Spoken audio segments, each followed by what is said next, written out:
Mobile जो घणो इस्तेमालु असांजी निंड ते हावी थींदो थो वञे।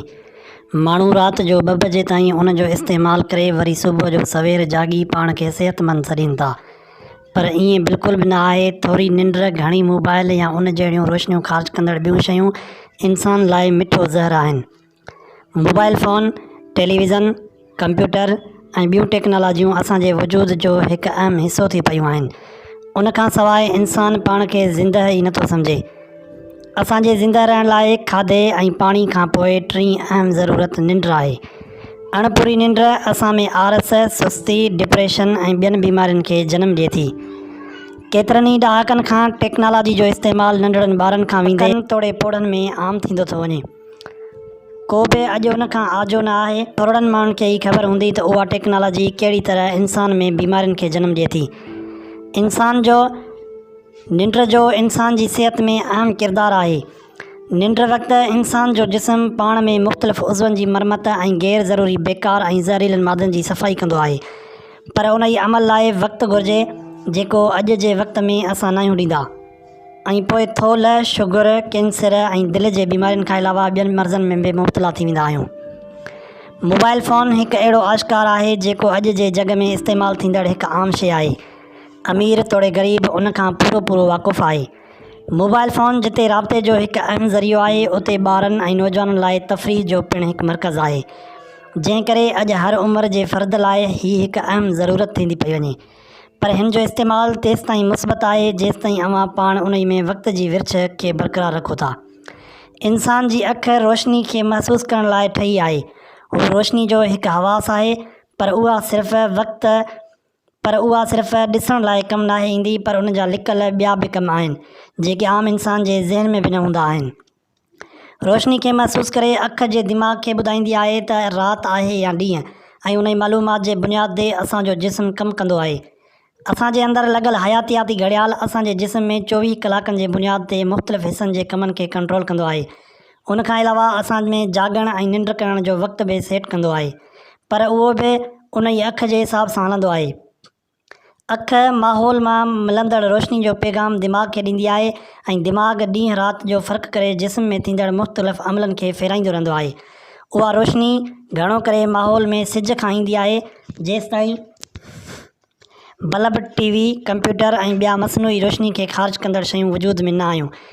रोशनी एतिरी त तेज़ आहे जो उहा असांखे अछे रंग में नज़र ईंदी आहे, पर हक़ीक़त उहा आहे त उहा मुख़्तलिफ़ रंगनि जे ठहियलु आहे।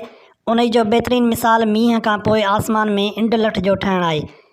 जॾहिं रोशनी कंहिं अहिड़ी शइ मां गुज़रंदी आहे जंहिं में उन जी रफ़्तार घटि थी वञे त उहा अलॻि अलॻि रंगनि में ठही पवंदी आहे। उहा ख़बर असांखे नाहे पवंदी जो उहा तेज़ रफ़्तार सां सफ़र कंदी आहे। हाणे उहा भली असांखे महसूसु न थिए, पर असांजी अखि अंदरि कुझु ख़ासि जीव ॻरड़ा उन खे महसूसु करे सघंदा आहिनि, ख़ासि करे नीरी रोशनी खे। रोशनी में नीरो रंग ॿियनि खां कुझु वधीक अहमियत रखे थो, जो असां ॾींहुं ऐं राति जो फ़र्क़ु उन जी मौजूदगी में करे सघंदा आहियूं। हाणे जंहिं शइ मां उहा रोशनी ख़ारिज थिए थी ऐं उहो नीरो रंग साण हूंदो आहे, जेको असांजे दिमाग़ खे ॿुधाईंदो आहे त अञा ॾींहुं आहे।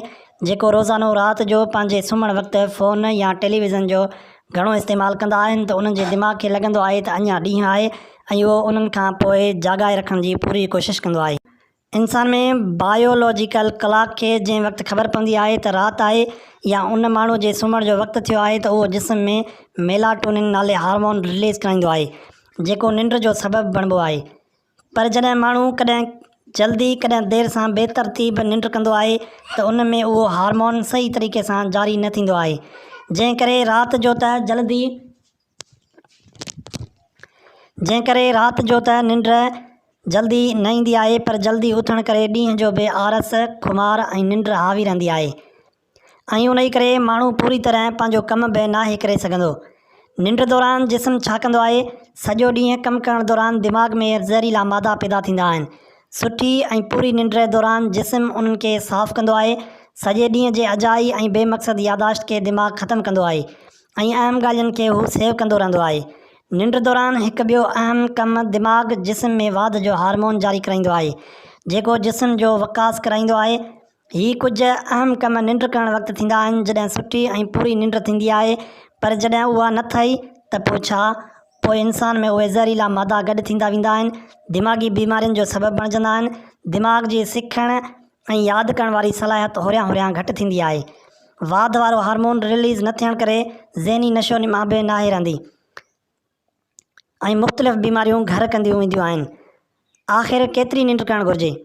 उमिरि सां गॾु निंड जो मिक़दार बि तब्दील थींदो पियो वञे। मुख़्तलिफ़ रिसर्च जे बुनियाद ते 6 खां 12 सालनि जी उमिरि में 9 खां 12 कलाक निंड लाज़मी आहे। 13 खां 18 सालनि जी उमिरि में 8 खां 10 कलाक निंड ज़रूरी आहे। 18 खां 60 सालनि जी उमिरि में घटि 7 कलाक या उन खां वधीक निंड करणु लाज़मी आहे। 60 खां मथे जी